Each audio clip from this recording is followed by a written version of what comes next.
მოგესალმებით. დღეს ჩემთან ერთად არის ისტორიის დოქტორი და პროფესორი ბატონი ლევან ჯიქია. ჩვენ დღევანდელი სასაუბრო თემა შეეხება საბჭოთა რეპრესიებს საქართველოში.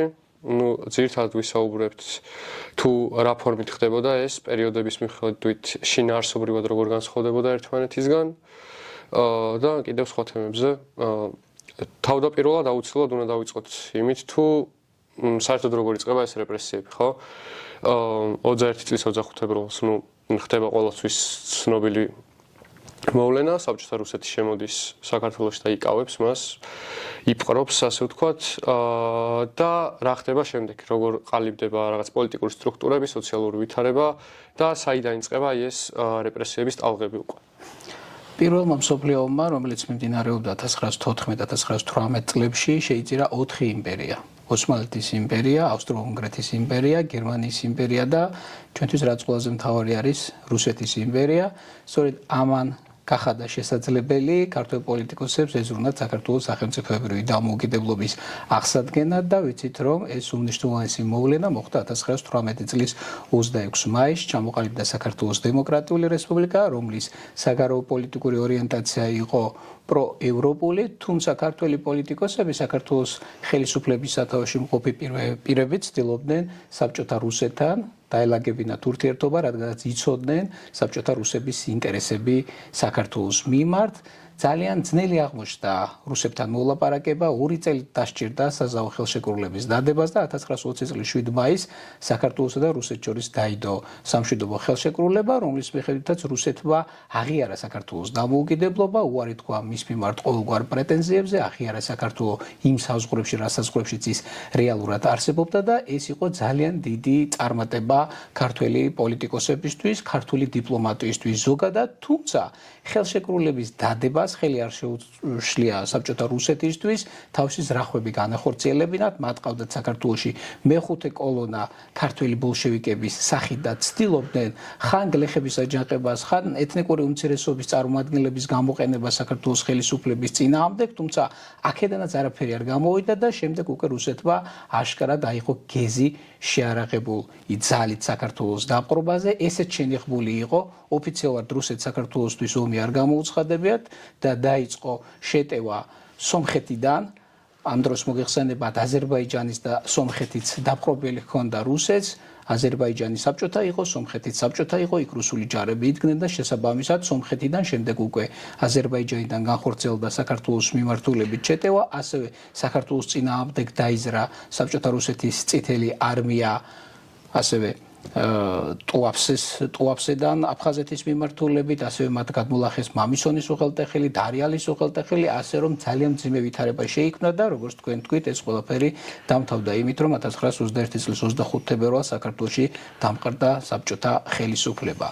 თუმცა საბჭოთა ხელისუფლების წარმომადგენლები აცხადებდნენ, რომ მათ არ დაუყრიათ საქართველო, უბრალოდ საქართველოში მოხდა რევოლუცია და ხალხმა დაამხო მისთვის არასასურველი ხელისუფლება. ანუ მიმდინარეობდა ერთგვარი საინფორმაციო ომი და 1921 წლის 5 ივლისს საქართველოში ჩამოდეს იოსებ ჯოხაშვილი, იოსებ სტალინი, მან მოისურვა ქართველ მუშებთან და გლეხებთან შეხვედრა, საგანგებოდ მოამზადეს ეს შეხვედრა, რომელიც შედგა ნაძალადევის მუშათა კლუბში, სადაც იოსებ სტალინი საუბრობდა იმაზე, რომ საქართველოში მოხდა რევოლუცია, თუმცა მას რეპლიკებით შეაწყვეტინეს სიტყვა და უთხრეს, რომ არანაირი რევოლუცია საქართველოში არ მომხდარა, თქვენ დაიპყრეთ საქართველო.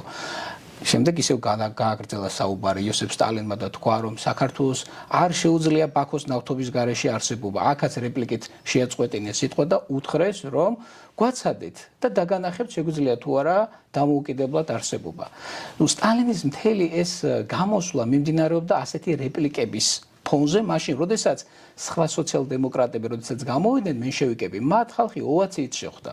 და იოსებ სტალინმა ის არაპატია ქართულ საზოგადოებას და აი პირველი მასობრივი რეპრესიები სწორედ მაშინ იწყება, როგორც გითხარით, ეს შეხვედრა 5 ივლისს გაიმართა 1921 წლისა და უკვე 13 ივლისიდან დაიწყო მასობრივი დაპატიმრებები. აპატიმრებდნენ სოციალ-დემოკრატ მენშევიკებს და მოათავსეს ისინი მეტეხის საპყრობილეში და საშინელი ვითარება იყო მეტეხის საპყრობილეში, როგორც აღწერენ თვითმხილველები, ესე იგი პატიმრების მოსათავსებელი ადგილებიც კი არ იყო საკანში, თუ კი თქვათ საკანში ეტეოდა 5 ადამიანი, იქ იყო 40 ადამიანის სიტყვაზე.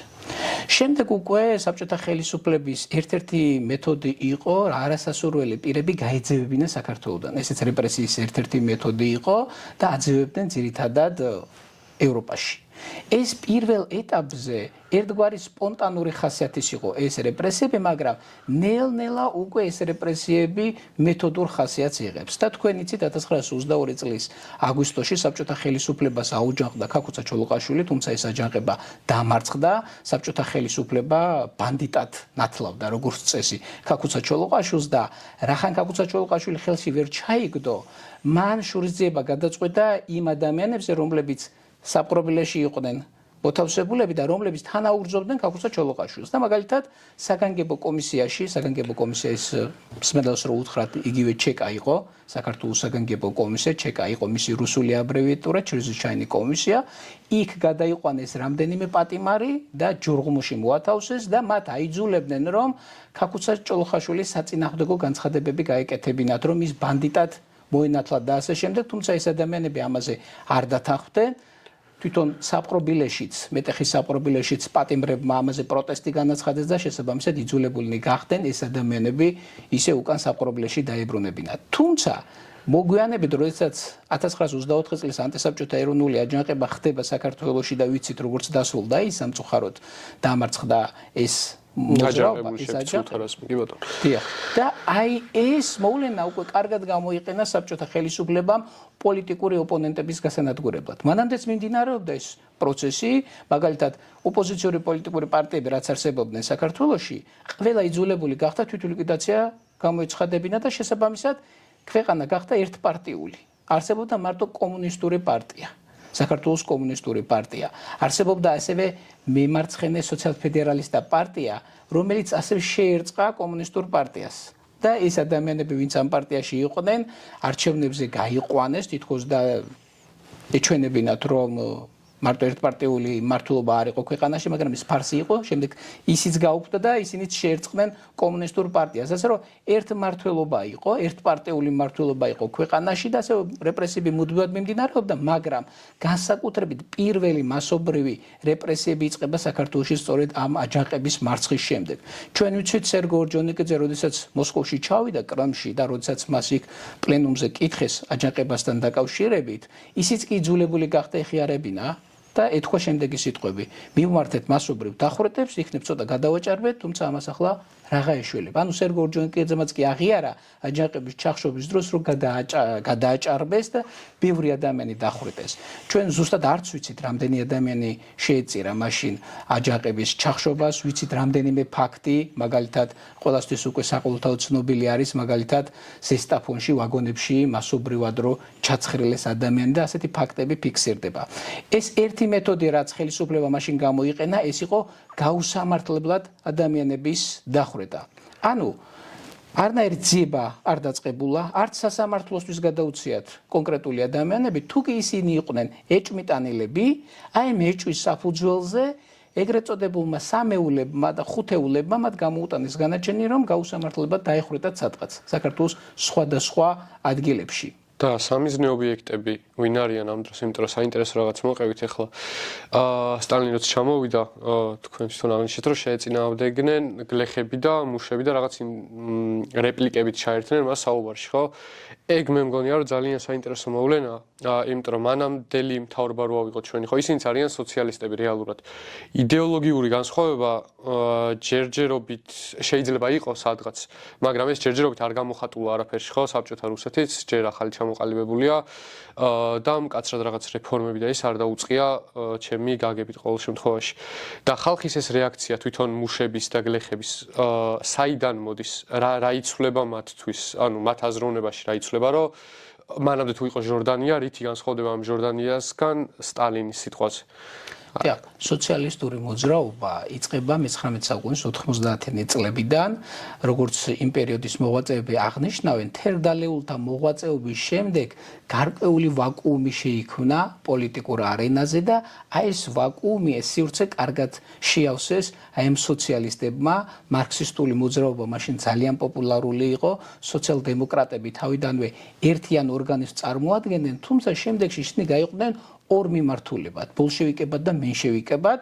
საქართველოში უფრო პოპულარულები იყვნენ მენშევიკები რეფორმების და პარლამენტარიზმის გზას უჭერდნენ მხარს. ნოე ჟორდანიას მეთაურობით და ნოე ჟორდანია მე-19 საუკუნის 90-იანი წლებიდან 1921 წლის თებერვლამდე, ანუ სანამ რუსეთი დაიპყრობდა საქართველოს, იყო ნამდვილი ლიდერი აი ამ სოციალ-დემოკრატიული მოძრაობის. ხოლო რაც შეეხება ბოლშევიკებს, ისინი არ იყვნენ საქართველოში პოპულარულები, მათ შორის იოსებ სტალინი, ისინი მხარს უჭერდნენ რევოლუციის გზით დიქტატურის დამყარებას რეპრესიების მეთოდით. ტერორიზმის მეთოდით. ამას საქართველოში სოციალ-დემოკრატები, გლეხები და მუშები არ უჭერდნენ მხარს და შესაბამისად არ იყვნენ ისინი პოპულარულები და სწორედ ამიტომაც იყო, რომ არჩევნები რო ჩატარდა საქართველოში 1919 წელს დამფუძნებელი კრების არჩევნები მაქვს მხედველობაში, სწორედ სოციალ-დემოკრატებმა მენშევიკებმა მოიპოვეს ხმათა უმრავლესობა. დამფუძნებელ კრებაში სწორედ ისინი იყვნენ უმრავლესობაში. მთავრობაც ერთპარტიული იყო. მენშევიკებით იყო ის დაკომპლექტებული და ბოლშევიკების დიდი მცდელობის მიუხედავად მათ პოპულარობა საქართველოში ვერ მოიპოვეს და აი ამის გამოხატულება არის თუნდაც ის 1921 წლის 5 ივლისს, როდესაც იოსებ სტალინი გამოდიოდა ამ მუშების წინაშე, ისინი მას არათუ მხარს არ უჭერენ პირიქით. აი ამ რეპლიკებით ცდილობენ დაუმტკიცონ ის, რომ მათი ადგილი საქართველოში არ არის. მათ დამოუკიდებელი ქვეყანა დაიპყრეს.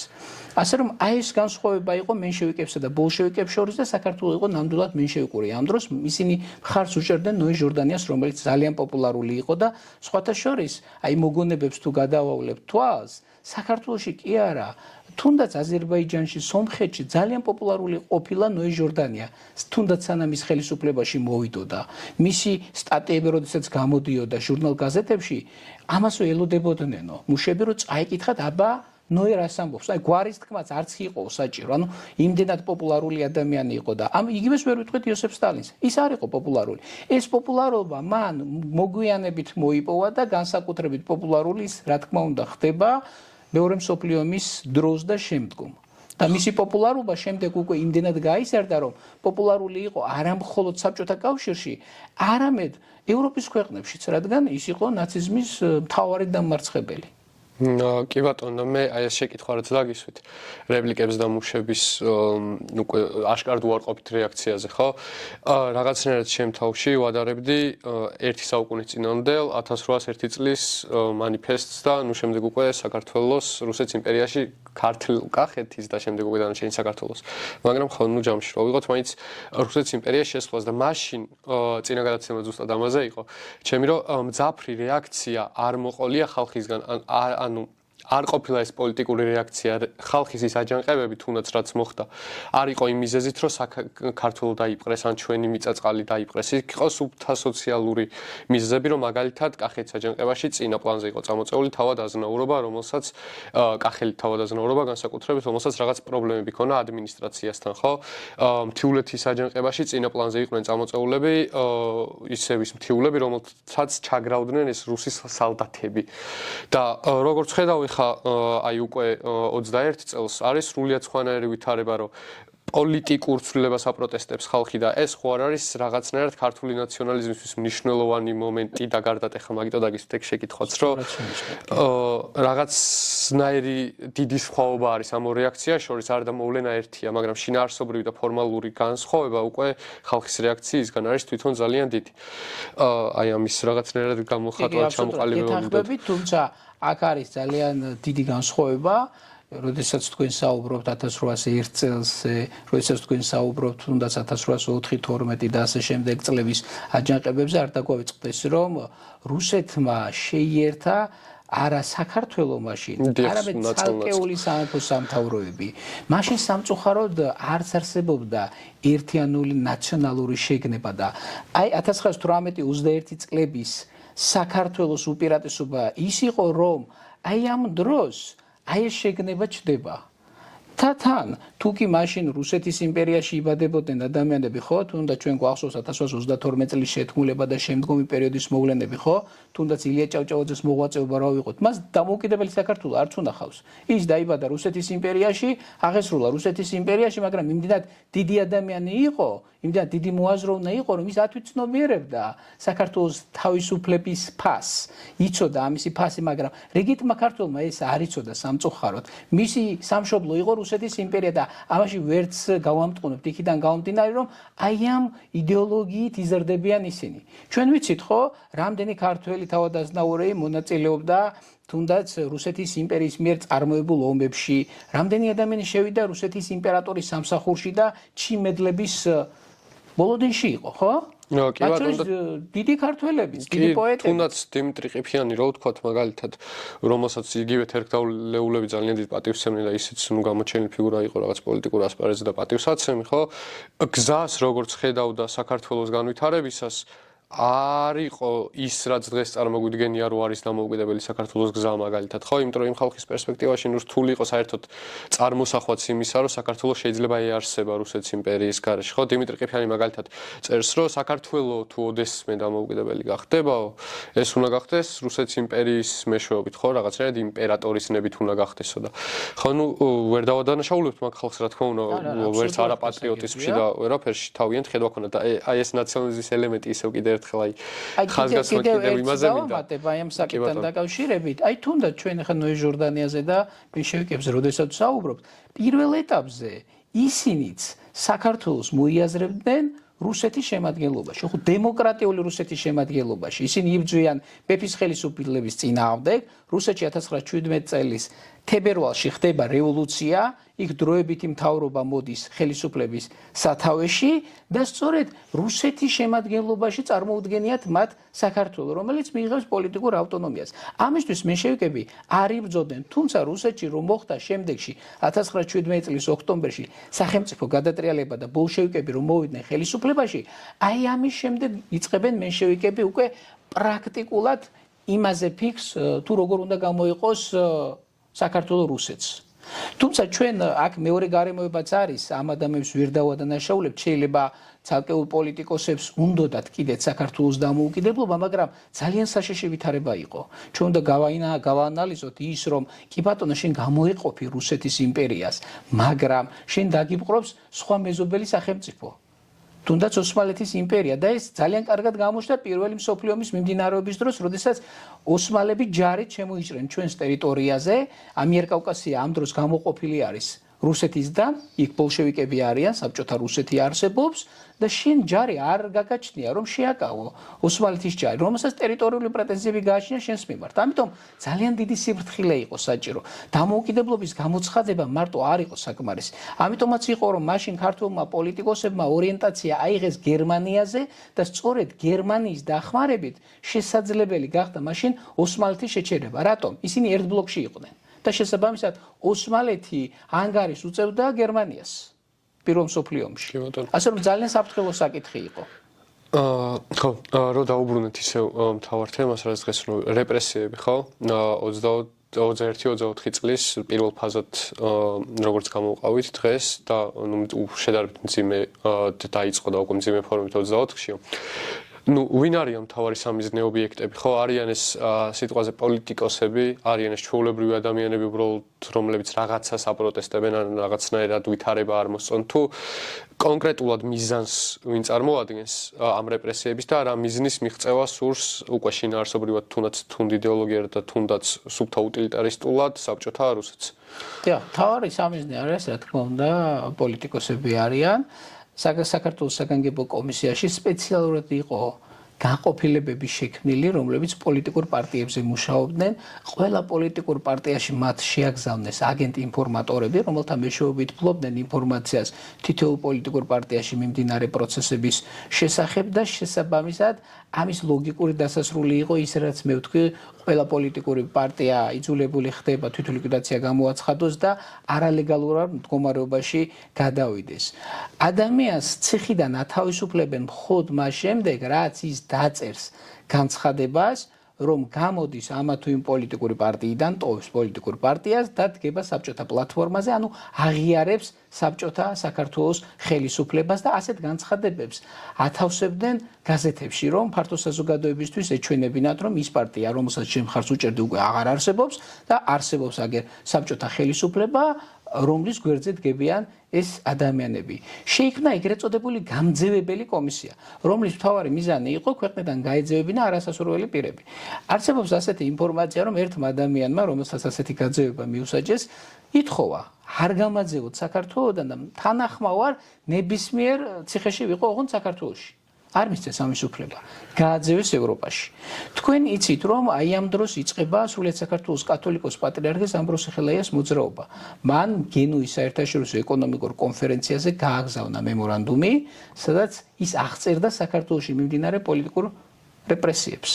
თუ რამ მდგომარეობაში აღმოჩნდნენ პოლიტიკოსები და ზოგადად ქართველი ხალხი, რამ მდგომარეობაში აღმოჩნდა საქართველოს მართლმადიდებელი სამოციქულო ეკლესია, თქვენ იცით, ბოლშევიკები ათეისტები იყვნენ და საერთოდ კერძო საკუთრებას ებრძოდნენ ისინი და ეკლესიას ჩამოართვეს კერძო ქონება. ეკლესიას არ ჰქონდა უფლება რაიმე საკუთრების ფლობის და ეკლესია მონასტრებში არსებული ქონების აღწერა დაიწყო და ეკლესიისთვის მისი ჩამორთმევა. აი ეს პროცესები ამ მემორანდუმში აღწერა სრულიად საქართველოს კათოლიკოს პატრიარქმა და ძალიან ბევრი საუბარია იმაზე, თვითონ შეადგინა ეს მემორანდუმი თუ ვინმე მონაწილეობდა ამ პროცესში, ამასთან დაკავშირებით სხვათა შორის გავაჟღერებ თქვენს ეთერში, რომ რამდენიმე მოსაზრება არსებობს. მაგალითად, ერთ მოგონებაში საუბარია იმაზე, რომ ციხეში მყოფმა გრიგოლ ორთქიფანიძემ დაწერა ეს მემორანდუმი, მისი ძირითადი ტექსტი. შალვა მაღლაკელიძე, იცით, ცნობილი სამხედრო პირი, რომელიც გერმანელების მხარეზე გადავიდა მეორე მსოფლიო ომის დროს და მათი დახმარებით ცდილობდა საბჭოთა ხელისუფლების დამარცხებას საქართველოში, თავის მოგონებებში წერს, რომ მეც მივიღეო გარკვეულწილად მონაწილეობა ამ მემორანდუმის ტექსტის შედგენაში.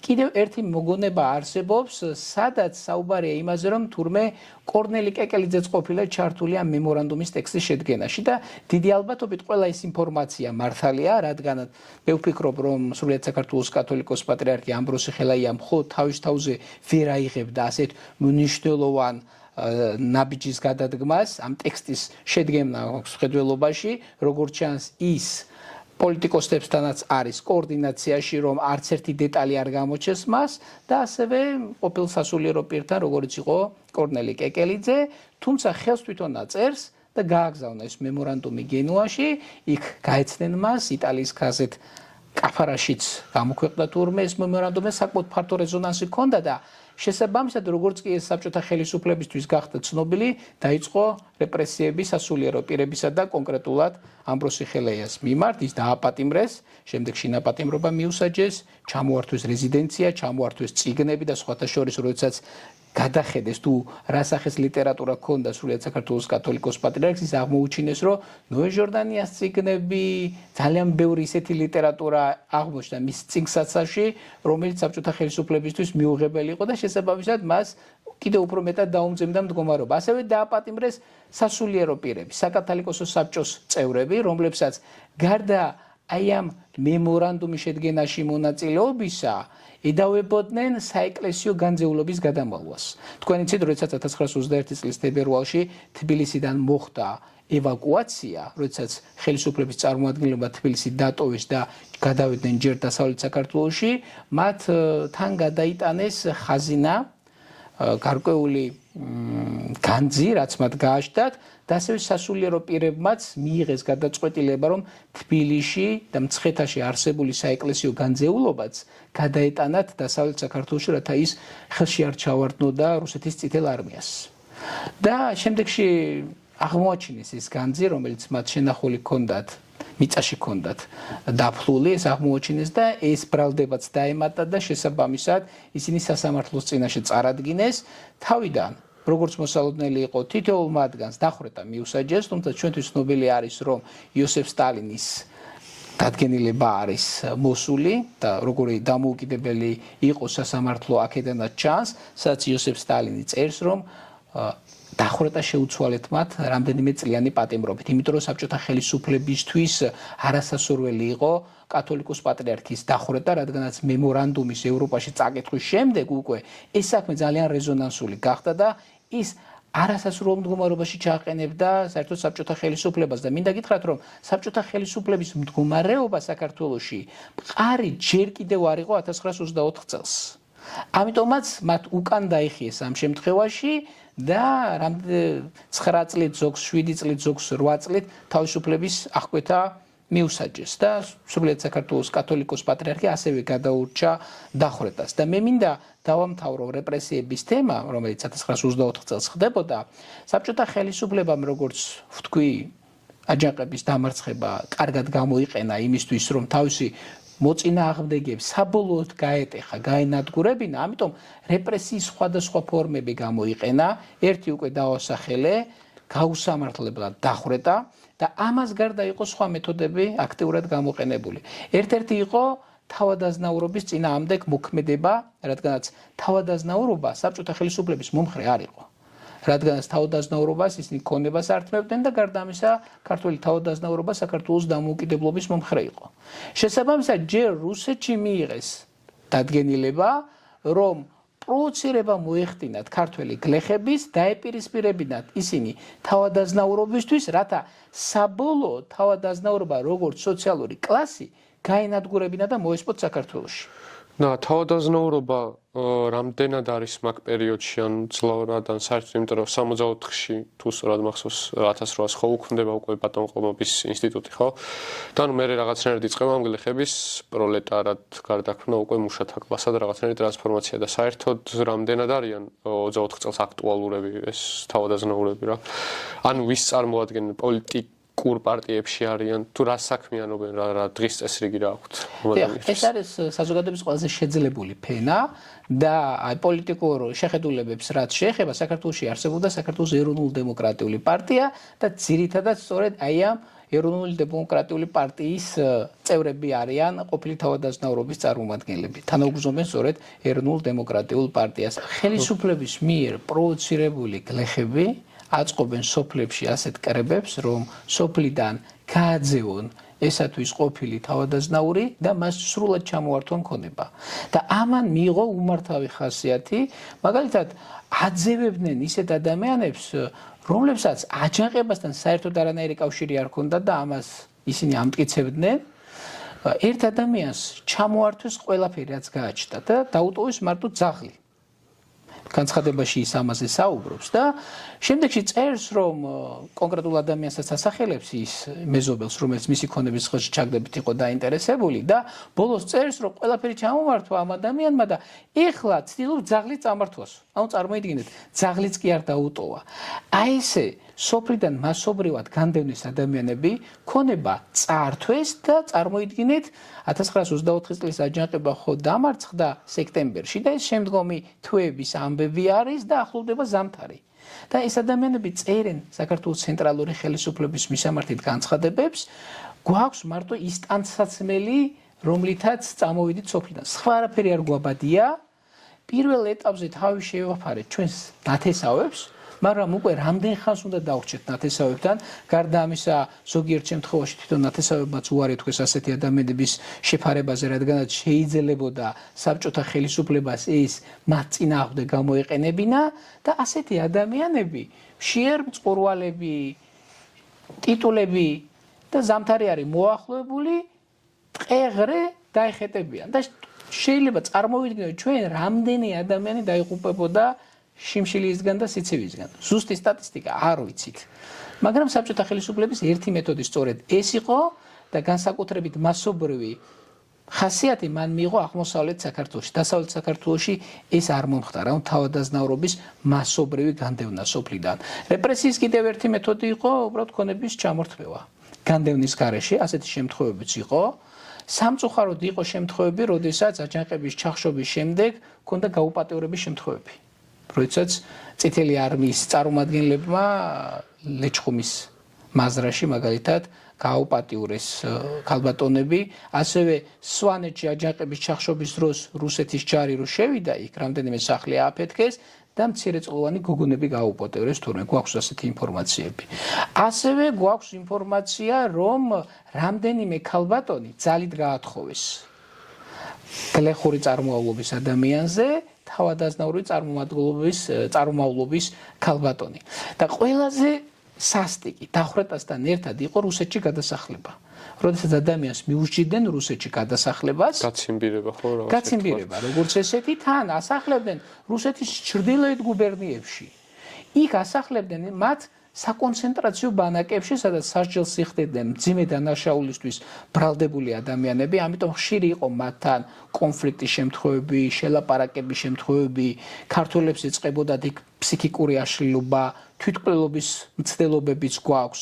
ამას ემატებოდა მძიმე კლიმატური პირობები, რასაც ქართველები ვერ უძლებდნენ, ამიტომ ჩვენ გვაქვს არქივში განცხადებები, როდესაც მათი ოჯახის წევრები თხოვნით მიმართავენ საქართველოს ცენტრალურ ხელისუფლებას, რომ ეს ადამიანები იქნებ როგორმე გადმოიყვანონ რუსეთის სამხრეთ გუბერნიებში, ან თუ კი შესაძლებელი იქნება მათ სასჯელი მოიხადონ საქართველოში. თუმცა ყველა ამ განცხადებაზე არის რეზოლუცია უარყოფითი. ეს განცხადებები გადამისამართებული იყო საქართველოს საგანგებო კომისიაში, კიდევ ერთხელ გადაავლებდნენ თვალს ამ ადამიანის წარსულ ცხოვრებას და თუ კი მას უდასტურდებოდა საბჭოთა ხელისუფლების წინააღმდეგ მოქმედება, საბჭოთა ხელისუფლების წინააღმდეგ ბრძოლა, რა თქმა უნდა, ასეთ შემთხვევაში უარყოფითი რეზოლუცია იყო განცხადებაზე დადებული და ამიტომ მიუხედავად იმისა, რომ შეიძლებოდა ადამიანი 2-3 წლით ყოფილიყო გადასახლებული რუსეთში, მათმა უმეტესობამ შეგვიძლია ჩვენ ვთქვათ, რომ სული სწორედ რუსეთის შორეულ გუბერნიებში დალია და სამწუხაროდ ზუსტი მონაცემები ამ შემთხვევაშიც როგორც ასეთი არ გვაქვს. ეგ რაც ახლა აღწერეთ არის მონანიებაშიც ერთ-ერთი სცენა თუ გახსოვთ არ ვიცი როცა მხატვარი სანდრო ბარათელი არის ერთ-ერთი პერსონაჟი რომელსაც ეს გადასახლებაში მოყვება ნუ გაციმბირებაში იგივე ხო შემდეგ მისი ოჯახის წევრები არიან სახლში არიან რაღაც და მათი მეზობელი მიუტანს ხმას რომ ხეებიო ჩამოიტანესო ციმბირი და ნახეთო ინიციალებიო ხო არ აწერიო ხო ესეთი რაღაც რეფლექსიის სახით ასახული არის ხელოვნებაშიც და ამასთან ერთად უნდა ჩაგეძიოთ კიდევ ერთ ასპექტზე რელიგიის ასპექტი არის ეს და ეკლესიის როლი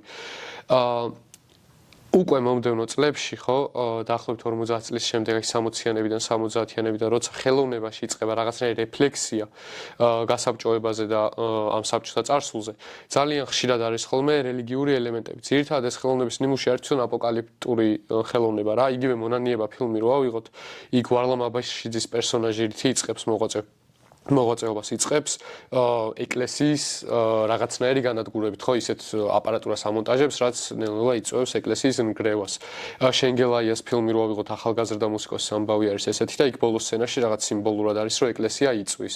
და ნუ საერთოდ ეს თუ ვარლამ აბაშიძის პერსონაჟი ხო მონანიებაში აშკარად ანტიქრისტე არის სიმბოლურად ესეც რა თქმა უნდა და საბჭოთა მხრიდან ხშირად ხელოვნებაში გამოყვანილია რომ ისინი ატარებენ ძალიან ანტირელიგიური ხასიათის რეფორმებს, რაღაც ქმედებებს და სწორედ აი ესეთი იდეოლოგიური მიზეზი არის ის აიდანაც იბადება ბოროტება შემდეგ და საბჭოთა ბოროტება ზუსტად მდგომარეობს აი ამ რაღაცნაირ ბოროტ სეკულარიზმში. ამიტომ გამიჩნდა ახლა თქვენთან კითხვა რომ რელიგიაში რა საფრთხეს ხედავს პირველ რიგში საბჭოთა ხელისუფლება და კიდევ უფრო დავაკონკრეტოთ აი ამ მეორე მხარეს საბჭოთა ხელისუფლების მხარეს ვინ არიან მთავარი ორგანიზატორი პირები თუნდაც რელიგიის ამბავთან მიმართებით და თუნდაც ეკლესიის და ეკლესიის წევრების შეზღუდვასთან და დაპატიმრებებთან და რეპრესიებთან მიმართებით ვინ არიან მთავარი ორგანიზატორები და რა საფრთხეს ხედავენ საერთოდ რატომ უნდათ ასეთი გაშმაგებით რომ ქრისტიანობა რაღაცნაირად ჩაფარცხონ რელიგია ხალხის ოპიუმია. ეს გამონათქვამი ძალიან კარგად გამოიყენებოდა საბჭოთა პერიოდში და მათ მთავარ პოლიტიკას ეკლესიასთან მიმართებაში სწორედ ეს დევიზი განაპირობებდა. გარდა ამისა, ვიცით ჩვენ რომ ისინი ათეისტები იყვნენ, ღმერთი მათთვის არ არსებობდა და ღმერთის ადგილი უნდა დაეკავებინა იოსებ სტალინს.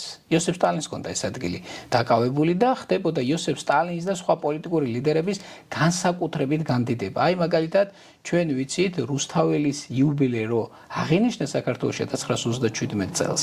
აი როგორი ვითარება იყო მოგონებებში როგორ წერენ თანამედროვეები ამ იუბილის აღნიშვნას. ოპერის თეატრში გაიმართა ეს იუბილე, მართალი არის რუსთაველის დიდი პორტრეტი არის გამოსახული, გამოტანილი, მაგრამ მის გვერდით არის ასევე დიდი პორტრეტი იოსებ სტალინის, ლავრენტი ბერიას, ეჟოვის.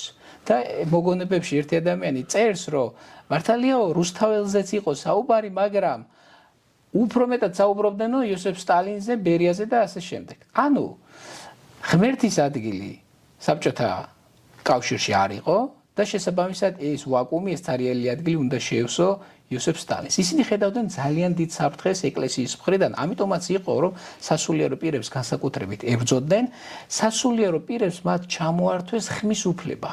არჩევნებზე ხმის უფლება სასულიერო პირებს არ ჰქონდათ, გარდა ამისა, აყენებდნენ შეურაცხყოფას.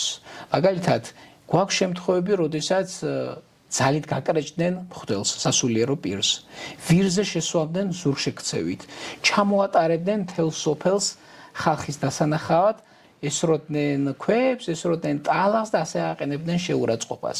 მათ მთლიანად ვერ შეძლეს ამოეშანთათ რელიგია ადამიანთა მეხსიერებიდან, თუმცა მათი მთავარი მიზანი იყო მომხდარიყო ეკლესიის რეფორმირება. შესაბამისად, მათ ეკლესია დაუმორჩილეს სახელმწიფოს. ეს რაღაცნაირად სახელმწიფო სტრუქტურებთან შეერთება, მიერთების. რელიგიის საკითხა სახელმწიფო სააგენტო არსებობდა, რომელიც აკონტროლებდა რელიგიას. თვითონ ამ სააგენტოს ხელმძღვანელები, რა თქმა უნდა, ცენტრალური ხელისუფლების პირველი პირებისგან ინიშნებოდნენ და ისინი აკონტროლებდნენ ყველაფერს. და შესაბამისად, მათ ეკლესია გახადეს მორჩილი. თუნდაც ჩვეულებრივ შობას მათ დაუპირისპირეს კომკავშირული შობა, რაღაცა ახალი დღესასწაულები მოიფიქრეს. გარდა ამისა, უვარდებოდნენ ეკლესიაში სასულიერო პირებს, ახალგაზრდები, აჟიტირებული ახალგაზრდები, რაღაც პროკლამაციებს გააკრავდნენ ხოლმე ეკლესიაში, შეურაცხყოფდნენ ხატებს, შეურაცხყოფდნენ წმინდა ნაწილებს. მაგალითად, თქვენი ცით მოწამეთაში არის დაბრძანებული დავით და კონსტანტინე მხეიძების წმინდა ნაწილები. ეს წმინდა ნაწილები ერთმა კომუნისტმა სახელს და გვარსაც ასახელებენ ამ ადამიანსაც, მაგრამ არ მინდა დავასახელო ამ შემთხვევაში, აიღო თურმე წმინდა ნაწილები, გამოიტანა გარეთ ეკლესიიდან და ხალხს ეუბნებოდა, თქვენ ხო ამბობთ, რომ ისინი წმინდანები არიან, სასაულმოქმედი ძალა აქვთ. აბა თუ რამე შეუძლიათ დამსაჯონო. და ხალხს თურმე მისთვის უთქვამს, რომ აი ამას რო აკეთებ, წმინდა ნაწილებს ესე რო შეურაცხყოფ, უკვე გაუგიჟები ხარო და მეტი რა უნდა გიქნასო და სხვათა შორის ყველა ის ადამიანი, არა მარტო ეს, არამედ სხვა ის ადამიანები, რომლებიც შეურაცხყოფდნენ ხატებს, წმინდა ნაწილებს, როგორც თვითმხილველები ამბობდნენ, ყველა ან გაგიჟდა მართლაც, ან რაღაც დაემართა და ადრეულ ასაკში დაიღუპა, ასე რომ ყველა ის ადამიანი გარდაიცვალა როგორც ასეთი. ასე რომ ხელისუფლებამ საბოლოო ჯამში ეკლესია ეგრეთ წოდებული რეფორმის გზით, რადგან ეკლესია მისთვის საშიშ ძალას წარმოადგენდა, რომელიც ხალხზე გარკვეულ გავლენას მოახდენდა, დაუმორჩილა სახელმწიფოს ეგრეთ წოდებული რეფორმების გზით და აი მონანიებაში აბსოლუტურად რაც თქვენ ახსენეთ, სწორად არის ეს ყველაფერი აღწერილი, მონანიება სხვათა შორის როგორც ამბობენ, ეყრდნობა რეალურ ამბავს. რეჟისორმა მოისმინა თურმე კონკრეტული ადამიანისგან ისტორია და სწორედ ამ ისტორიაზე ააგო ეს ფილმი, რომელიც ნამდვილად გადმოგცემს რეალობას. კი არა, რეალური ფაქტები ბევრი, აი თუნდაც ერთი სცენა არის, თუ გახსოვთ, ვარლამ აბაშიძე, როცა გამოდის სიტყვით ის დაახლოებით ლავრენტი ბერიას პროტოტიპი არის ეს მხატვარი სანდრო ბარათელი ხურავს ფანჯარას და ეგ რეალური ამბავია, მე როგორც ვიცი და ამას აკეთებდა თუ სწორად ვიცი მიხეილ ჯავახიშვილი, როცა გამოდიოდა ხოლმე ლავრენტი ბერიას სიტყვით ფანჯარას ხურავდა ხოლმე და არ ბევრი რეალური ფაქტები და ასე რაღაცნაირი ურბანული ლეგენდები თუნდაც ან რაღაცნაირი ფოლკლორი საბჭო ახლო დროის შედარებით 50 წლის განმავლობაში, მაგრამ გადმოტანილი აქვს ამ ფილმში. რომ გადავიდეთ უკვე შემდეგ ეტაპზე, ხო რეპრესიების 24 წელს ხდება ეს მასიური დევნა თავადაზნაურების ეკლესიის ასე შემდეგ. რა ხდება შემდეგ? რაღაცნაირი ყოველ შემთხვევაში როგორც მე ვისწავლე ეს თავის დროზე 24-დან 27 წლამდე შედარებით რეპრესიები თუ არსებობს ნაკლები სიმძაფრით, უფრო სიხშირეც ნაკლები არის და 36-27 წელს იწყება თავიდან ესეთი მძლავრი საბჭოთა ტერორი. რა ხდება ამ პერიოდში, აი 24-დან 36-27 წლამდე როგორი თუნდაც ინსტიტუციები ყალიბდება და ამ რეპრესიების მხრივაც შემცირებულია, მომატებულია ჩვენ არ გვაქვს უბრალოდ ინფორმაცია, აი ამაზე შეგვიძლია რომ ვისაუბროთ ახლა. ხა 1924 წლის აჯანყების მარცხმა ძალიან დიდი დარტყმა მიაყენა ქართულ ეროვნულ მოძრაობას და მართლაც ამის შემდეგ ეს მოძრაობა შესუსტა გარკვეულწილად. მათ შორის ქაქუცა ჩოლოყაშვილმაც დატოვა საქართველოს და ემიგრაციაში გაემგზავრა, მათ შორის ბევრი ადამიანი წავიდა ემიგრაციაში, ასე რომ დარჩენილებში უკვე საყოველთაო შიში არის დასადგურებული და აქედან გამომდინარე არც არის გასაკვირი რომ ეს მოძრაობა გარკვეულ ეტაპზე შესუსტდა, თუმცა საბჭოთა ხელისუფლებას როდესაც სჭირდებოდა ის რეპრესიებს მაინც მიმართავდა. აი მაგალითად კოლექტივიზაციის პროცესი რო დაიწყო იოსებ სტალინმა, კოლექტივიზაციის პირველი ეტაპი საქართველოში ჩაიშალა. კოლექტივიზაციის მიზანი რა იყო?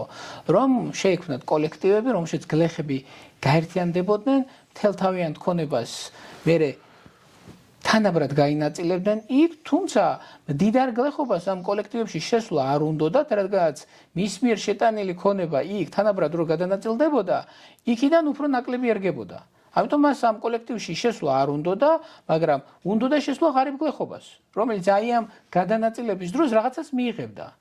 მაგრამ ეხლა მდიდარი გლეხობა თუ არ შევიდოდა, ღარიბი გლეხობა გინ შესულიყო, გინ გამოსულიყო, ამას არანაირი მნიშვნელობა არ მოიგებდა დიცხ. ვერანაირი დოვლათი ვერ შეიქმნებოდა შესაბამისად. ამიტომ ჩაიშალა კოლექტივიზაციის პირველი ეს ეტაპი და შესაბამისად, რა თქმა უნდა, სტალინმა რეპრესიებს მიმართა. აი მაშინ ჩდება კულაკის ცნება, მდიდარი გლეხობის ცნება, აი მდიდარ გლეხობას მასიურად ჩამოართვეს ქონება, ვინც უარს აცხადებდა კოლექტივში შესვლაზე, ხდება მათი გადასახლება, ჩვენ გვაქვს ეს რომელი წლები არის? 1929 წელი არის, 29-30 წელი, როდესაც მე-20 საუკუნის 20-იანი წლების ბოლო, როდესაც სტალინი იწყებს კოლექტივიზაციის პროცესს, თუმცა როგორც გითხარით, ის საკმაოდ სერიოზულ წინააღმდეგობას წააწყდა. ზოგან მართალია არის მცირე მასშტაბით, მაგრამ აჯანყების მცდელობასაც ჰქონდა ადგილი.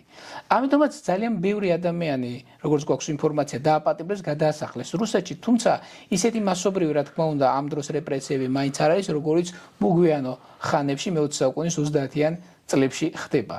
და სამწუხარო რეალობა ის იყო, რომ თუ კი რუსეთში ხელისუფლებისათვის მიმდინარეობდა ბრძოლა სხვადასხვა დაჯგუფებებს შორის და ერთი დაჯგუფება მეორეს დაამარცხებდა, მაგალითად იოსებ სტალინმა ტროცკი როდესაც დაამარცხა, ტროცკისტები უწოდა მისთვის ყველა არასასურველ პოლიტიკოსებს, თითქოს ისინი ტროცკის მომხრეები. მოსახეხატის შექმნა კლასიკური ამბავი. ეს ჩვეულებრივი რამ იყო. ტროცკისტის იარლიყი მიაყარა იოსებ სტალინმა ყველა თავის პოლიტიკურ მოწინააღმდეგეს, თუ კი რუსეთში არსებობდა ტროცკიზმი და იქ გამოავლინეს ტროცკის მომხრეები, შეუძლებელია საქართველოში არ ყოფილიყო. ამას ბწყალებში ვამბობ, რა თქმა უნდა, ტროცკის მომხრეები და შესაბამისად აქაც დაიწყეს ტროცკის მომხრეების ძებნა. თან საბჭოთა ხელისუფლების, საქართველოს საბჭოთა ხელისუფლების წარმომადგენლები ვერ იტყოდნენ, რომ აქ ტროცკიზმი და ხელისუფლების წინააღმდეგ მებრძოლი ადამიანები არ არიანო, მაშინ ეტყოდნენ, რომ თქვენ ვერ გამოავლინეთ.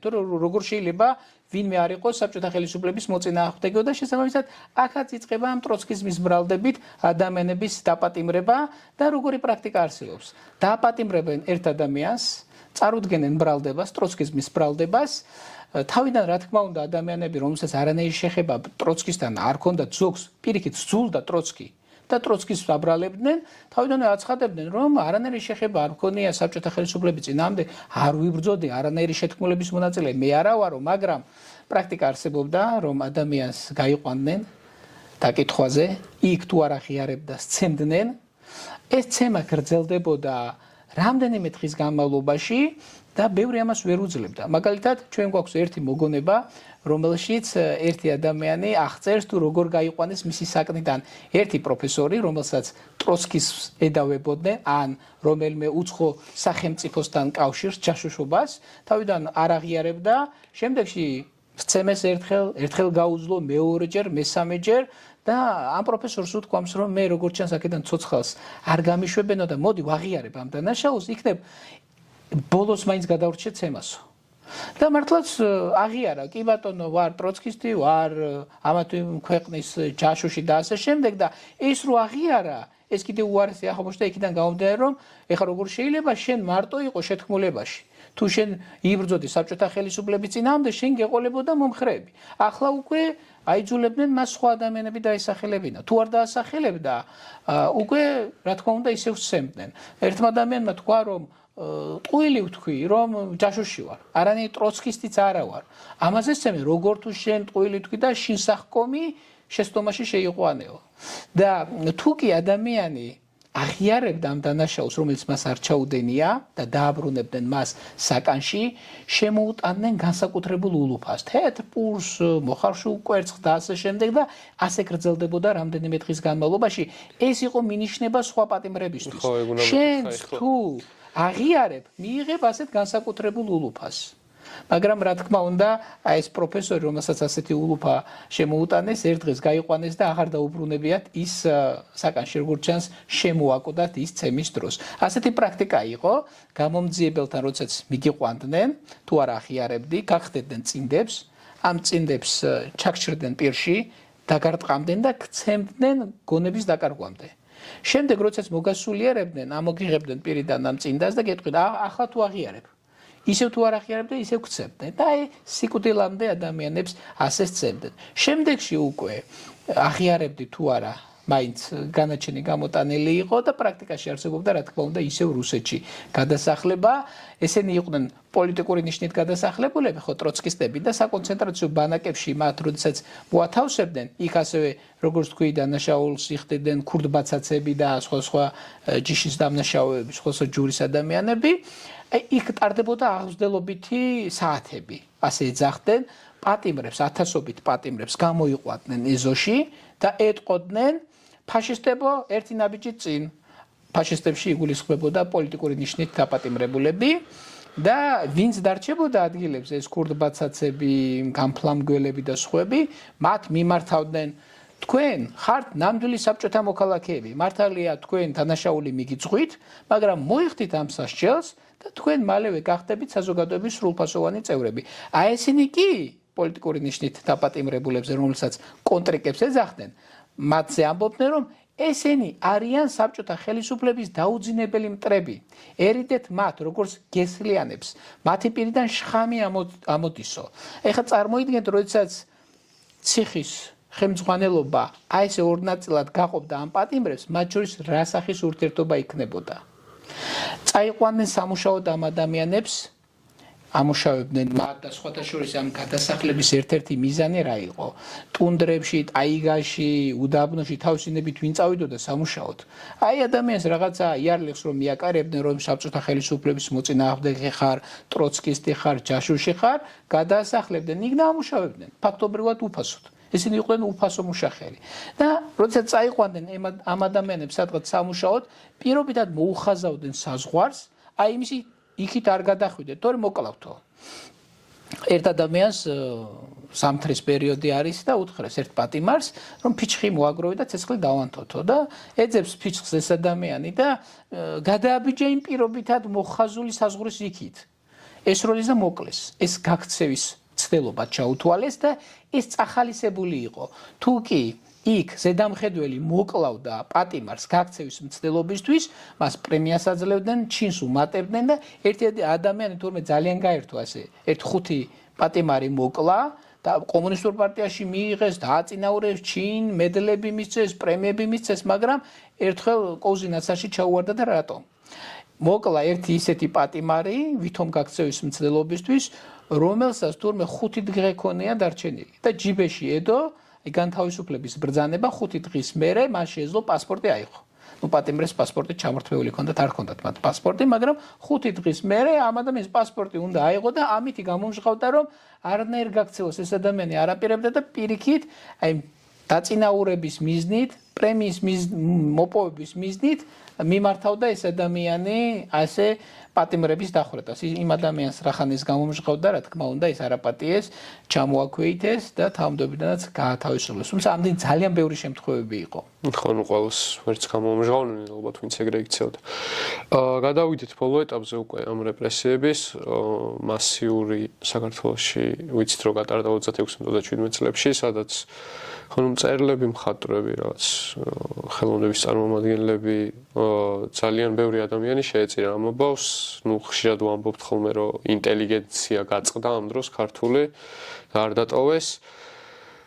რა მიზეზით იწყება ამ წლებში ესეთი მძაფრი ტალღა და ფორმები წარმომიდგენია რომ დაახლოებით იგივე უნდა იყოს. მთავარი მიზეზი და შინაარსი მაინტერესებს ახლა რომ რატომ ამ დროის ამ კონკრეტულ მომენტში და რამ გადაწყვეტინათ ეს და ასევე ბერია არის უკვე თუ კარგად ვიცი მთავარი პერსონაჟი ამ რეპრესიის განხორციელების ყოველ შემთხვევაში შემოქმედი თუ არა და მის როლზე და ამ იდეაზე რომ ვისაუბროთ რატომ დაიწყეს რა მიზნისთვის შეიძლება ესეც ჩამოვყალიბოთ. როგორც ვთქვით, ძირითადად საბჭოთა კავშირში ხელისუფლებისთვის ბრძოლა იყო მთავარი. სხვა დაჯგუფებები იბრძოდნენ ძალაუფლებისთვის, სტალინი ცდილობდა თავისი პოლიტიკური მოწინააღმდეგების განადგურებას და რეალური საფუძველი ეს იყო. რეალური მიზეზი სწორედ ეს იყო და რუსეთიდან გამოძახილი საქართველოში აქაც ეს მასობრივი რეპრესიები იყო, აქ როგორც თქვენ სწორად აღნიშნეთ, სწორედ ლავრენტი პერი არის საქართველოს კომუნისტური პარტიის ცენტრალური კომიტეტის პირველი მდივანი, ის ადგენს სიებს. აი, მაშინ ჩდება ასეთი სიტყვები, ასეთი გამონათქვამები, ტყესაც კი ყურები აქვს. კედელსაც კი ყურები აქვს. ანუ მეზობლის მიერ მეზობლის დასმენა, თუ ვინმეს ქონება მოეწონებოდა, თუ ვინმეს თანამდებობის დაკავება უნდა და ადვილად ხდებოდა სამწუხაროდ ადამიანების გაწირვა, იქნებოდა ესეთი ეგრეთ წოდებული ტროიკები, სამეულები, სამი ადამიანის მიერ ვინმეს დასმენა აბსოლუტურად საკმარისი იყო, რათა ეს ადამიანი დაეპატიმრებინათ, მოეთავსებინათ საპყრობილეში და შემდეგ ეს ადამიანები გადიოდნენ როგორც ვთქვით, წამების რაღაცა საშინელებას, ჯოჯოხეთს. როგორც ერთი ადამიანი წერს, რომელიც დაპატიმრებული იყო, ეს იყო ჯოჯოხეთში მოგზაურობა. მოგზაურობა ჯოჯოხეთში ნამდვილად. საიდანაც ძალიან ცოტამ თუ გამოაღწია სახსალამათმა. ადამიანების პირდაპირ დახვრეტა შეიძლება მათთვის შემამსუბუქებელიც იყო იმ წამებასთან შედარებით, რასაც ისინი გადიოდნენ ამ პერიოდში. თქვენ ახსენეთ ინტელიგენციის წარმომადგენლები, რა თქმა უნდა, ყველგან ეძებენ ასეთ ჯაშუშებს, ყველგან ეძებენ საბჭოთა ხელისუფლების მოწინააღმდეგებს, მათ შორის მწერალთა კავშირი ახსენეთ თქვენ. ლავრენტი ბერია გამოვიდა მწერალთა კავშირში და მან საეტაპო მნიშვნელობის იყო უარყოფითი კონოტაციით საუბრობა ამაზე, მისი გამოსვლა, სადაც მიანიშნა და ერთგვარად თითი დაუქნია ქართულ მწერლებს, რომლებიც არ იყვნენ საბჭოთა ხელისუფლებისთვის გუნდრუკის მაკმეველნი. ვინც საბჭოთა ხელისუფლებას არ მიუძღვნა თავისი შემოქმედება. და დაიწყო ასეთი პატიმრების, ინტელიგენციის წარმომადგენლების, ასეთი მწერლების გაკიცხვა, გარიცხვა მწერალთა კავშირიდან. და ის კი არა, ეხლა მწერალთა კავშირის სხდომებს რო გადაავლოთ თვალი, ძალიან სამარცხვინო სხდომები არის. თქვათ, კონკრეტულ მწერალზე არის იერიში მიტანილი, მას აკრიტიკებენ, რომ ის ასეთია, ისეთია, არა მარტო გაირიცხოს მწერალთა კავშირიდან, ერთ შემთხვევაში ამბობენ, რომ მისი ფიზიკური ლიკვიდაციაც მოხდეს. წარმოიდგინეთ, მწერალმა გაწერა მწერალი. აი, მიხეილ ჯავახიშვილზე საუბრობდით თქვენ, ასე გაწერეს მიხეილ ჯავახიშვილი, სხვა ქართველი მწერლები. ხო, მიხეილ ჯავახიშვილზე ერთი ამბავია კიდე. იკრიბებოდნენ ხოლმე მიხეილ ჯავახიშვილი და მისი მეგობრები და მწერლებიც მათ შორის და ნუ ანძღავდნენ ამ ხალხ საბჭოთა კომუნისტურ პარტიას და რაღაც საბჭოთა ხელისუფლებას და მიხეილ ჯავახიშვილის გასამართლებისას არ ვიცი რამდენად ნამდვილი ამბავია თუ უფრო ლეგენდას გავს რაღაც პოემას, მაგრამ ბერიამ უთხრა ზუსტად ეს სიტყვები რაც ჯავახიშვილს ქონა ბერიაზე ნათქვამი მანამდე. ხო, ის ყესაც კი ყურები აქვს, ეს გამოთქვაც რაღაცნაირად შეესაბამება მაგ ამბავს. შეიძლება სრულიად ფოლკლორი იყოს, მაგრამ მაინც მეტაფორულად ძალიან საინტერესო ამბავია და რაღაც რომ თქვენ სწორი ბრძანდებით ბერია სწორედ იქ სადაც იკრიბებოდნენ ჯავახიშვილი და მისი მეგობრები იმ სახლის წინ ქონდა ბინა ბერიას და შესაბამისად რა საუბრობდნენ ისინი მათ მშვენივრად ესმოდა. გარდა ამისა, ყველგან აგენტ ინფორმატორები ყავდა მას და ინფორმაცია მიქონდათ, მაგრამ ასეც რო არ ყოფილიყო, თუ ვინმეს მიზანში ამოიღებდნენ, სრულად არ იყო გაქრობა იმ ადამიანისას. რა თქმა უნდა, სრულად არ იყო საჭირო. მიხეილ ჯავახიშვილი რამდენჯერმე ცემეს დაკითხვაზე. მიხეილ ჯავახიშვილს ეკუთვნის ეს სიტყვები, რომ თელმა საქართველოს იცის, რომ მე არანაირი ბრალი არ მიმიწყვისო.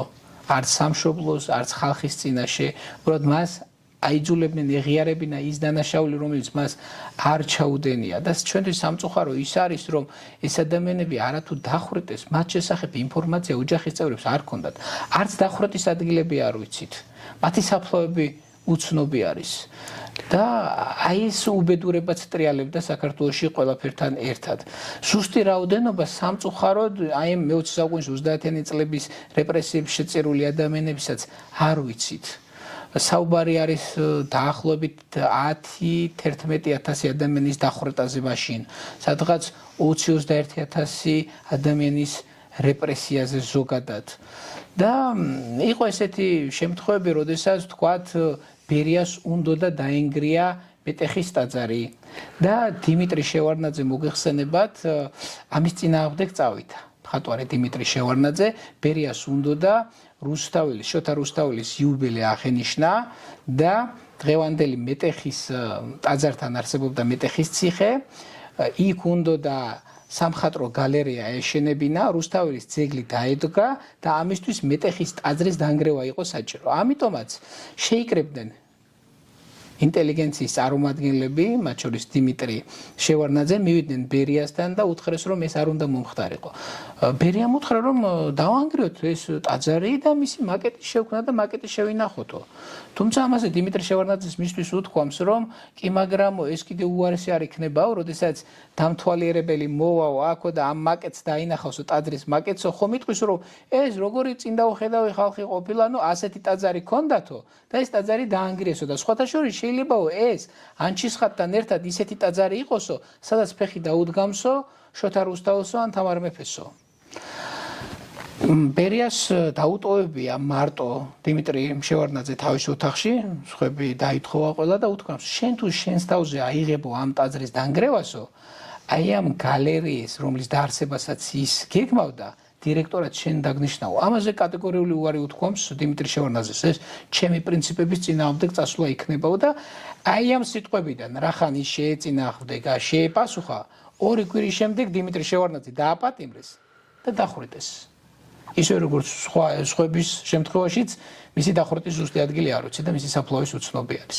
ასე რომ ნებისმიერ ერთ შეწინააღმდეგებას, ნებისმიერ ბერიას ან ხელისუფლების წარმომადგენლების გეს შენ გააკრიტიკებდი, შესაბამისად ეს გიჯდებოდა სიცოცხლის ფასად. ასე რომ მაშინ ადამიანს ედო ჩალის ფასი. და სამწუხაროდ ეს ქართული ინტელიგენციის წარმომადგენლებს საკმაოდ ძლიერად შეეხოთ და ჩვენ ის კი არა ის გვიკვირს, როგორ გადარჩნენ ცალკეული ადამიანები, როგორ შეინარჩუნეს მათ სიცოცხლე აი ესეთ პირობებში. მე მაინც მგონია, რომ ყველაზე მნიშვნელოვანი დარტყმა და ისეთი მძიმე დარტყმა, რაც საქართველოს მიიღო, იყო სწორედ ამ ინტელიგენციის, იგივე მწერლების, რაღაც ხელოვნების, დირიჟორების თუნდაც გაქრობა ქვეყნიდან ძალადობრივი მეთოდებით, რომლებიც იყვნენ რაღაცნაირად ხალხის ხმა. იმიტომ რომ ამის მერე მე ფაქტობრივად მგონია, რომ კომუნისტური პარტიის წინააღმდეგ აღარ არსებობს არანაირი სისტემური იდეოლოგიური წინააღმდეგობა. უბრალოდ აღარ არიან ქვეყანაში ადამიანები, ვინც იმ აქტებს, რასაც ეს ხელისუფლებას ჩადის, შეეწინააღმდეგება ინტელექტუალურად, ოღონდ ეს ინტელექტუალური შეწინააღმდეგებაც აუცილებელია, რომ იყოს სისტემური. სხვანაირ შემთხვევაში ყოველთვის ხელისუფლება იქნება მართალი, იმიტომ რომ მეორე მხარეს უბრალოდ არ არსებობს საწინააღმდეგო რაღაცნაირი კონტრარგუმენტი. და მგონია, რომ ზუსტად ეს იყო იმის მიზეზი, რომ თუნდაც საზოგადოებაში დამკვიდრდა მართლა ეს ტერორი. ხო, ისეთ საზოგადოებაში, რომელშიც ხმამაღლა ისმის ხელოვნების ხმა მაგალითად, ან თუნდაც ნებისმიერი ინტელექტუალური სივრცის ან აკადემიის ხმა, სადაც ხმამაღლა ისმის, მე მგონია, რომ ბევრად რთული იქნებოდა ეს პროცესი. მაგრამ აი ეს დარტყმა, რაც განიცადა ხო ქართულმა აზრმა და ქართულმა საზოგადოებრივმა აზრმა ძალიან ისეთი მძიმე და პრინციპში 10 წლეულები დასჭირდა, რომ აღდგენილიყო ამ მდგომარეობიდან. აბსოლუტურად გეთანხმებით. საქართველოს ვინ არ უნახავს, რომელი დამყრობელი არ უნახავს. ჯალალედინი, თემურლენგი, შაჰ-აბასი, აღა მაჰმად-ხანი, ვინ არ გინდა, ვინ არ შემოსულა საქართველოში, ისინი აოხრებდნენ ყველაფერს, სპობდნენ ყველაფერს, მაგრამ მათგან განსხვავებით, როგორც თქვენ სწორად აღნიშნეთ, საბჭოთა ხელისუფლება ერჩოდა განსაკუთრებით მოაზროვნე ადამიანს. იმიტომ რომ მოაზროვნე ადამიანს თვლიდა ის თავის მოწინააღმდეგეთ, განსხვავებულად მოაზროვნე ადამიანს. ამიტომაც განსაკუთრებით მოაზროვნე ადამიანი და ინტელიგენცია დაზარალდა განსაკუთრებით მე-20 საუკუნის 30-იანი წლების პოლიტიკური რეპრესიების დროს. ხდება მათი გადასახლება, დახვრეტა და როგორც მართებულად აღნიშნავს აკაკი ბაქრაძე, თუნდაც მწერლობაში მოხდა მწერლობის მოთვინიერება. ანუ მწერლობა აბსოლუტურად ჩამდგარი არის საბჭოთა ხელისუფლების სამსახურში. ლექსები, პოემები უნდა დაიწეროს ყველაფერი სოციალისტურ რეალიზმის ჭრილში. რა თქმა უნდა. ის საბჭოთა აღმშენებლობა, რომელიც ქვეყანაში მიმდინარეობს, ეს უნდა აისახოს მწერლობაშიც. ანალოგიური მოთვინიერება ხდება ხელოვნების სხვა დარგშიც. ასე რომ განსაკუთრებით, როგორც თქვენ სწორად თქვით, ინტელიგენციას ერჩოდა საბჭოთა ხელისუფლება და თქვენ წარმოიდგინეთ, საბჭოთა პერიოდში ადამიანი იყო უუფლებო და განსაკუთრებით უუფლებო იყო ის ადამიანი, რომელიც იყო მიზანში ამოღებული და დაპატიმრებული. ამ პატიმრებს, რომლებიც გადასახლებულები იყვნენ თუნდაც რუსეთში და ბევრი ვისაუბრეთ ამაზე, მაგრამ ერთსაც დავამატებ, მშობლიურ ენაზე წერილის, ოჯახის წევრების მოწერილი წერილის მიღების უფლებაც არ ჰქონდათ. იმიტომ ეუბნებოდნენ, რომ ცენზორი მათ ეუბნებოდათ, რომ მე რა ვიცი შიგნით რა წერია. მე ვერ ვკითხულობ მას. შეიძლება რაღაცა ფაშისტური მოწოდება იყოს, ხელისუფლების დამხობისკენ იყოს მოწოდება და ასე შემდეგ. და წარმოიდგინეთ, როგორ უფლებო მდგომარეობაში იყვნენ ეს ადამიანები. მოაზროვნე ადამიანები განსაკუთრებით და აი თუნდაც ქალბატონები, რომლებიც გადასახლებული იყვნენ რუსეთში და რომელსაც აიძულებდნენ ფიზიკურად ემუშავათ ასეთ მძიმერ კლიმატურ პირობებში, უმეტესობა იქ დაიღუპა. ასე რომ ინტელიგენციისგან ფაქტობრივად დაიცალა მაშინ საქართველო და ეს იყო უმძიმესი დარტყმა ჩვენთვის. იყო დირექტივები, მოდიოდა დირექტივები კრემლიდან და როგორც მართებულად აღნიშნავდნენ, თუნდაც სასკოლო და საუნივერსიტეტო სასწავლო პროგრამები დგებოდა რუსეთში. იქიდან მოდიოდა და შესაბამისად შენ ის უნდა გაგეტარებინა. საქართველოში უბრალოდ დამლაგებელი რო დაგენიშნა, ნებართვა უნდა მიგეღო კრემლიდან და შესაბამისად ინიციატივა გაქრა საქართველოში ქართულ კულტურა განიცდის დეგრადაციას საერთოდ. და ჩვენ რითიც თავი მოგკონდათ, ხო? მსოფლიო ცივილიზაციაში გქონდა ჩვენი წვლილი შეტანილი, აი ამ პერიოდში სამწუხაროდ სრულ დეგრადაციას განიცდის ქართული კულტურა, იმიტომ რომ საყოველთაო შიში არის დანერგილი. თუ შენ რაღაცას დაწერ, რაღაცას იტყვი, აქ შეიძლება ცენზორმა სტრიქონებს შორის რაღაცა ამოიკითხოს, მაგალითად ლექსი თუ არის რაღაცა თოვლზე, თოვლი ხო თეთრია. ეს შეიძლება აღეკვათ როგორც თეთრგვარდიელების მოძრაობა რო იყო რუსეთში, რომლებიც იბრძოდნენ საბჭოთა ხელისუფლების წინააღმდეგ და მეფის ხელისუფლების აღსადგენად რუსეთში, ხო? შეიძლება შენთვის დაებრალებინათ, რომ მათი მომხრე ხარ. მათი მომხრე ხარ. აი ჩვენ ვიცით დეკაბრისტების მოძრაობა, ხო, რუსეთში რო იყო მე-19 საუკუნის 20-იან წლებში, დასაჯეს, გადაასახლეს, მაგრამ ადამიანურად ცხოვრობდნენ ისინი. მათ ოჯახის წევრებს არავინ არ შეხებიათ. აი აქ საქართველოში კი შენ რო გაპატიმრებდნენ და გასახლებდნენ, შენი ოჯახის წევრიც ხდებოდა ხალხის მტრის შვილი. ხალხის მტრის ცოლი. ანუ შენს გარიყული იყავი საზოგადოებიდან. აი სასამართლოები, ამით დავასრულებ, მაშინაც იყო ფორმალურად, მაგრამ ღია იყო, მაგრამ საინტერესო ის არის, რომ არავინ არ ესწრებოდა ამ სასამართლო პროცესს. იმიტომ ყველას ეშინოდა. შენ სასამართლო პროცესზე ვინმე თუ მოვიდოდა, ეს იმას ნიშნავდა, რომ შენ მისი მომხრე იყავი. ამიტომაც სამწუხაროდ ინტელიგენციაც ვერ იცავს ერთმანეთს. ყველა ჩაკეტილი არის თავის თავში. ყველას ეშინია, ყველა ცდილობს თავი გადაიჩინოს. აი, შალვა ნუცუბიძის სიტყვები არის: ტყავი ტკბილიაო. და ყველა თავისი ტყავის გადარჩენაზე ფიქრობდა სამწუხაროდ და ის ვინც ხმა მოიღო, ყველა გაანადგურეს. ამიტომ მიიღეს აბსოლუტურად მორჩილი საზოგადოება. კი ბატონო, ეს იყოს დღევანდელი დღის სასაუბრო თემის შეჯამება. დიდი მადლობა ყურებისთვის და იმედი მაქვს, რომ ბევრი ახალი რაღაც გაიგეთ და არა მარტო გაიგეთ, ანალიტიკის მხრივადაც ბევრ რაღაცაზე დაფიქრდით. მადლობა ბატონო ლევან, საინტერესო იყო ძალიან თქვენთან საუბარი. დიდ მადლობას გიხდით მოგწონებისთვის. მადლობა თქვენ.